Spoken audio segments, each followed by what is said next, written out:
నియోజకవర్గానికి 2 సంవత్సరాలు 1 నెల 2 సంవత్సరాల వరకు నన్ను ఇన్ఛార్జిగా పెట్టడం జరిగింది.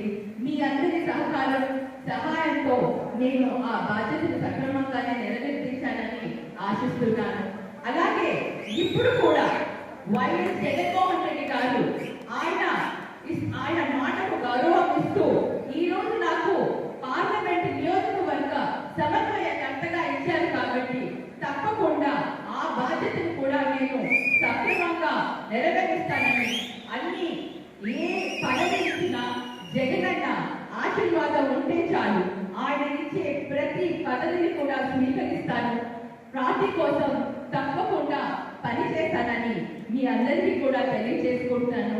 మరి ఎటువంటి విభేదాలు లేకుండా అందరం కలిసికట్టుగా ముందుకు వెళ్దాము. పార్టీయే మన లక్ష్యంగా, పార్టీయే మనము ఇంకా ముందుకు పోతాము. మరి జగనన్న మాటకు మనం గౌరవం ఇద్దామని మీ అందరికీ కూడా తెలియజేసుకుంటూ, మరి ఆయన ఎప్పుడు ఏ విధంగా ఎవరికి ఏ అవకాశం ఇచ్చినా ఆయన మాటకు గౌరవం ఇచ్చి మనం అందరం కూడా మనం పార్టీ పద్ధతిలో డిసిప్లిన్ గా మనం ఒక క్రమం, ఒక గౌరవం ఇస్తూ ఒక డిసిప్లిన్ ఉండాలని తెలియజేసుకుంటూ, మరి మీ అందరి సహకారం ఎప్పుడు మాకు ఉంటుందని, మరి మేమెప్పుడు మీకు అండగా, ఒక పార్టీ కార్యకర్తలకు ఎప్పుడు అండగా ఉంటామని తెలియజేసుకుంటూ, మరి ఈ అవకాశం ఇచ్చిన పెద్దలకు, పార్టీ కార్యకర్తలకు ప్రతి ఒక్కరికి కూడా పేరు పేరున ధన్యవాదాలు తెలియజేసుకుంటూ సెలవు తీసుకుంటున్నాను. Thank you. జై జగన్.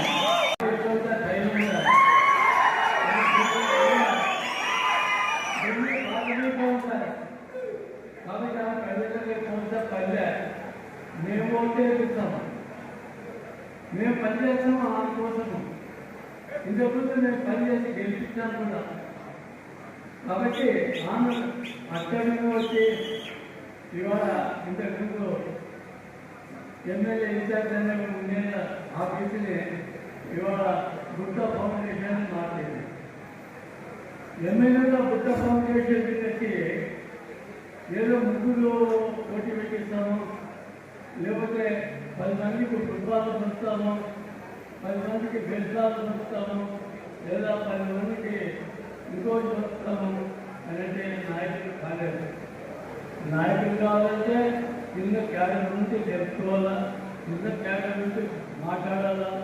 ఎవరైతే నాయకులు పట్టుకుంటే కాన్స్టిట్యూన్సీ నాయకులు కాలేదు. ఎమ్మెల్యే ప్రజలు ఎదుర్కోవాలంటే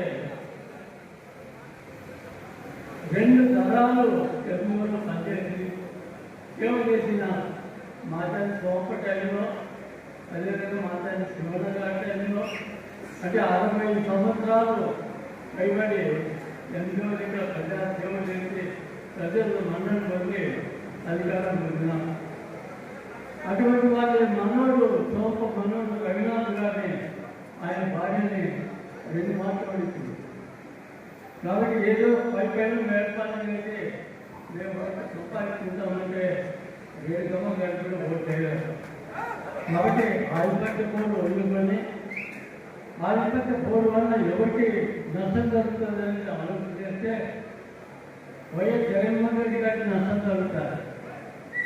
ఆమె ఒక పక్క లాగితే, మేము ఒక పక్క లాగితే, రాజీవ్ రెడ్డి ఒక పక్క లాగితే చెడిపోయేది వైఎస్ జగన్మోహన్ రెడ్డి గారు, చెడిపోయేది వైఎస్ఆర్ కాంగ్రెస్ పార్టీ. అది దృష్టిలో పెట్టుకొని జగన్మోహన్ గారు కూడా బతుకోవాలా. ఆ బుద్ధ ఫౌండేషన్ నేను ఆఫీస్ తీసి కర్నూలు పెడితే అన్ని కాన్స్టిట్యూన్సీ 7 కాన్స్టిట్యూన్సీకి ఆమె సేవ చేయవచ్చు. కాబట్టి అనుమానం లేకుండా మంచి మంచి పనిచేయాలంటే బుద్ధ ఫౌండేషన్ కట్టుబడి కర్నూలు పెట్టడం మంచి పద్ధతి ఆమె కూడా నేను సలహా ఇస్తున్నా. కాబట్టి వచ్చే ఎలక్షన్స్లో మనమందరం ఐకమత్యంతో మనము వైఎస్ జగన్మోహన్ రెడ్డి గారిని ముఖ్యమంత్రిగా చూడాలనుకుంటున్నాం. వేడుకమ్మ గారిని పార్లమెంటు సభ్యురాలుగానే కాకుండా ఎప్పుడైతే తెలుగుదేశం పార్టీ ఓడిపోతే వైఎస్ జగన్మోహన్ రెడ్డి గారితో మోడీ కలుస్తాడు. మన జగన్మోహన్ రెడ్డి మోడీకి వ్యతిరేకం కాదు, ఇప్పుడు కూడా మన ఎంపీలలో మోడీకే సపోర్ట్ చేస్తూ ఉన్నారు. కాబట్టి రేపు బుడ్డలన్నీ కూడా శతమూర్తిగా అవుతానే అదృష్టం ఉంటే. కాబట్టి ఇవన్నీ దృష్టిలో పెట్టుకొని రాజకీయ వైఎస్ఆర్ కాంగ్రెస్ పార్టీని జిల్లాలో కాన్స్టిట్యూషన్ ముందుకు తీసుకోవాలని ఆశిస్తూ